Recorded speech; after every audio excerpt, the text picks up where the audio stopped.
Nursing officer के 534 पदों के लिए 28 दिसंबर को है परीक्षा। लोहिया चिकित्सा संस्थान का गजब कारनामा।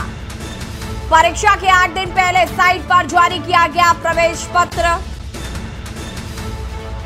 नर्सिंग ऑफिसर के 534 पदों के लिए 28 दिसंबर को परीक्षा। यूपी की परीक्षा का सेंटर दूसरे राज्यों में डाला।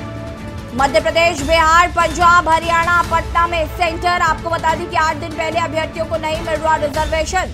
चिकित्सा शिक्षा विभाग की लापरवाही से अभ्यर्थी परेशान। ऑनलाइन परीक्षा के लिए दूसरे राज्य में बनाए गए सेंटर। उत्तर प्रदेश भर्ती पदों के सेंटर बना दिए यूपी के बाहर, जबकि अभ्यर्थियों से मांगे गए थे परीक्षा केंद्रों के विकल्प। उसके बावजूद भी इस तरीके की लापरवाही की गई है।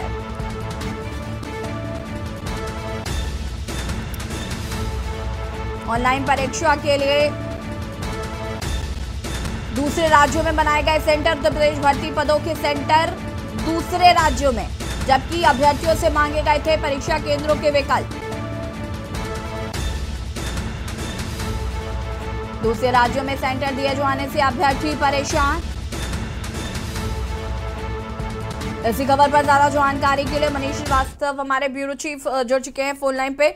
मनीष जी, क्या कुछ जानकारी है? एक बड़ी लापरवाही जो है वो यहाँ पर देखने को मिल रही है, और इस तरीके की लापरवाही जो है वो कहीं ना कहीं अभ्यर्थियों के लिए भारी पड़ रही है। बिल्कुल देखिए, आपने सही कहा कि चिकित्सा शिक्षा विभाग और लोहिया संस्थान का एक गजब कारनामा देखने को मिला है। 534 पदों पर नर्सिंग ऑफिसर की भर्ती होनी थी। इसको लेकर के 28 दिसंबर को ऑनलाइन परीक्षा होनी थी, लेकिन 8 दिन पहले ही प्रवेश पत्र जारी किए गए हैं, वो भी वेबसाइट पर। अब इसके बाद जो सेंटर डाले गए हैं इन परीक्षार्थियों के लिए ऑनलाइन परीक्षा देने के लिए, वो मध्य प्रदेश, पटना, हरियाणा, पंजाब, तमाम और स्टेट्स में, बाहर स्टेट में भेज दिया गया। पहले तो उनसे विकल्प मांगे गए कि आप कौन से परीक्षा केंद्र पर परीक्षा देना चाहते हैं, तो लोगों में अपनी जो लखनऊ के नियरेस्ट जो विकल्प थे, बाराबंकी, रायबरेली या उन्नाव, इस तरह के सेंटर डाले, कानपुर डाला, लेकिन उनको तो स्टेट के बाहर भेज दिया। उत्तर प्रदेश के पदों के लिए भर्ती होनी है और वो एग्जाम देने जाएंगे मध्य प्रदेश, हरियाणा, पंजाब और पटना। अब ऐसे में 8 दिन पहले ना तो रिजर्वेशन मिल रहा है अभ्यर्थियों को, ना वो अपना रिजर्वेशन करा पा रहे हैं। स्वाभाविक है कि परीक्षाएं छूटेगी और फिर मनमानी चलेगी चिकित्सा शिक्षा विभाग के माफियाओं की कि किस तरह से ये भर्ती प्रक्रिया को गोलमोल किया जाए।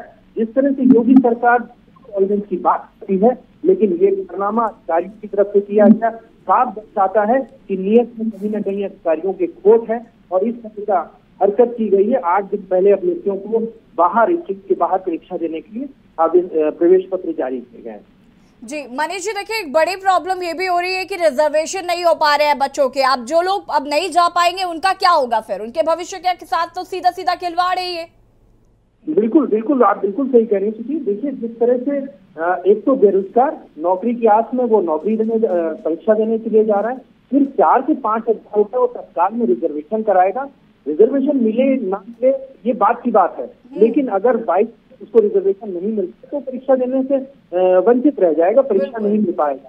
साफ तौर से वो सीटें खाली रह जाएंगी। फिर उसके बाद खेल चलेगा चिकित्सा शिक्षा के माफियाओं का, जो लगातार सुर्खियों में रहते रहे और कहीं ना कहीं ये भर्ती प्रक्रिया फिर अटकती हुई नजर आएगी। लंबे अरसे के बाद, इंतजार के बाद तो भर्ती प्रक्रिया निकाली जाती है। प्रदेश सरकार जहां बेरोजगारों को नौकरी देने की बात कर रही है, योगी सरकार खुद ये चाहती है कि बेरोजगारों को रोजगार मिले, लेकिन अधिकारी है कि वो अपनी हरकतों से बाज नहीं आते हैं और इसी तरह अभ्यर्थियों के जीवन से खिलवाड़ करते हैं। कहीं ना कहीं ये भर्ती प्रक्रिया अटकने की पूरी संभावना है कि अभ्यर्थी ना पहुंच पाएंगे सेंटर पे, ना एग्जाम दे पाएंगे। स्वाभाविक रूप से अभ्यर्थियों का कहना है कि ऐसे में ये भर्ती प्रक्रिया के लिए समय देना चाहिए।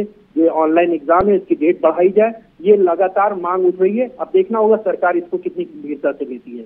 जी मनीष जी, बहुत शुक्रिया आपका तमाम जानकारी देने के लिए। और बता दें आपको कि चिकित्सा शिक्षा विभाग की ये बड़ी लापरवाही, ऑनलाइन परीक्षा के लिए दूसरे राज्य में सेंटर बना दिए गए हैं, जिसकी वजह से अभ्यर्थियों को परेशानियों का सामना करना पड़ रहा है। और रुकेंगे छोटे से ब्रेक।